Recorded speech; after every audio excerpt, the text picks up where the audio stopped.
Donald Trump and Benjamin Netanyahu have launched devastating strikes against Iran, killed Supreme Leader Ayatollah Ali Khamenei, and several top leaders of the Iranian regime.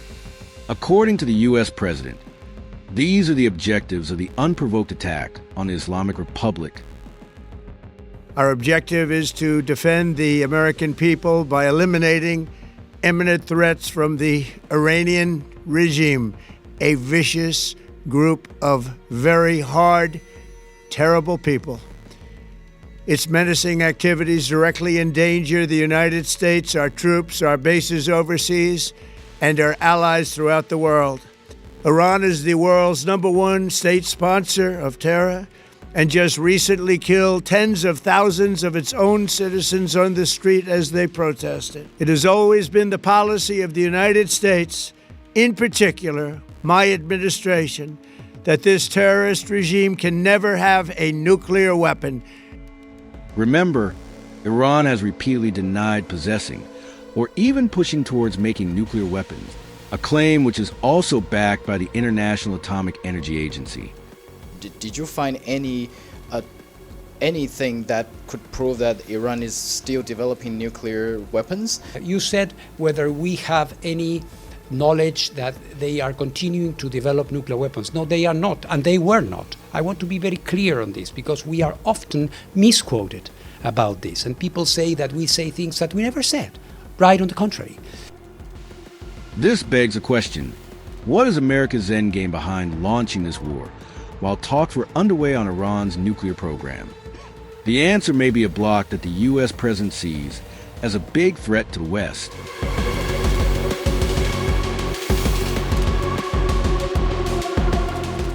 We'll get to why and how later. But first, let's get to some of Trump's comments on BRICS. The U.S. president has threatened to impose 100% tariffs on BRICS nations if they create a new currency. He has also said that if the BRICS members ever genuinely unite, it will come to an end quickly. And in July 2025, the U.S. president said that BRICS is a little group that is fading out fast.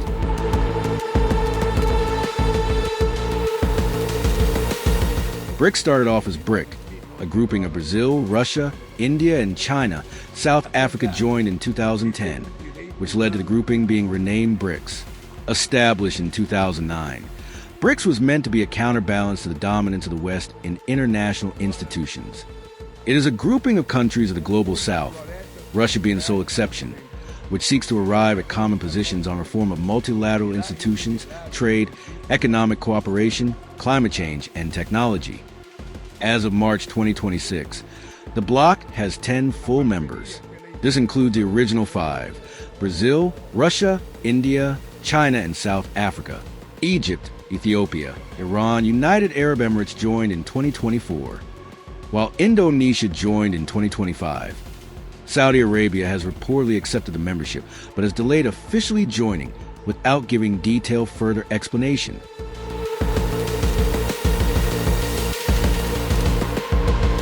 So why does the BRICS worry the U.S.? A quick look at the grouping's main priorities may hold the answer. The group advocates for greater representation in global organizations. The group also calls for a well-coordinated economic policy, reduce reliance on the American dollar, and create an alternative financial system.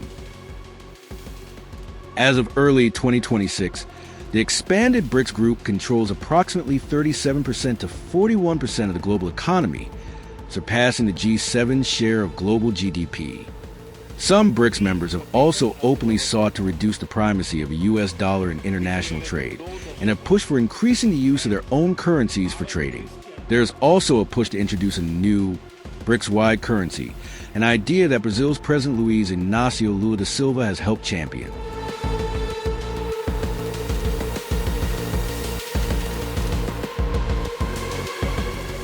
So in unleashing Operation Epic Fury against Iran, Trump seems to have found a perfect way to hit some countries of the global South, which comprise the BRICS. The complete disregard for international law shows that Trump sees the global South as a threat that needs to be tackled urgently. Disruptions in oil supplies due to the blockade of the Strait of Hormuz would directly affect China and India, two stalwarts of BRICS.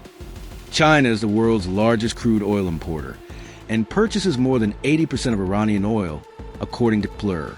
Around 30% of its LNG imports come from Qatar and the UAE, and roughly 40% of its oil imports pass through Hormuz, UBP estimates. A Hormuz closure would test China's energy security, but stockpiles and alternative supply offer some buffer. Apart from China, India faces the largest combined exposure in the region. India imports 85% of its oil, with 60% of that coming through the strait. A blockade would cause fuel prices to skyrocket, potentially shutting down industries and causing massive job losses. India's economic links with the Middle East run deep.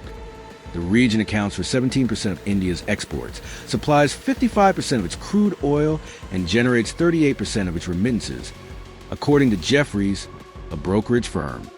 Brazilian farmers may also be squeezed by the escalating conflict in the Middle East, since the region is a key destination for Brazil's farm exports and an important provider of fertilizers such as urea. The conflict may spark grain contract cancellations and fertilizer shortages in Brazil, which is highly dependent on imports. South Africa, which sits roughly 8,000 kilometers away from the explosions rocking the Middle East, is also facing the heat of the war. For South Africa, the most immediate concern is the estimated 18,000 citizens living, studying, or working in the region. As Gulf countries close their airspace and airlines cancel more than 2,500 flights, thousands of travelers, including South Africans, were left stranded in cities such as Dubai, Doha, and Abu Dhabi. The war is also testing South Africa's foreign policy.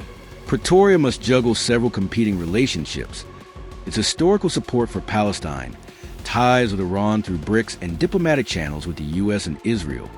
Additionally, Trump may also have exposed the underlying differences within BRICS. Iran is also reportedly miffed with India's muted response to the American attack on Iran. While Russia is likely to benefit from the spike in oil prices, the grouping will face some tough questions in the BRICS summit in India later this year. So, will BRICS be able to manage the fallout of the U.S. strike on Iran? A BRICS member? Has Trump's Iran attack laid bare the underlying fissures within BRICS? Have Trump's strikes dealt a death blow to the BRICS push for de-dollarization, or will the unprovoked war accelerate the world's drift from dollar dominance? We'll keep you updated on Diplomacy Decoder.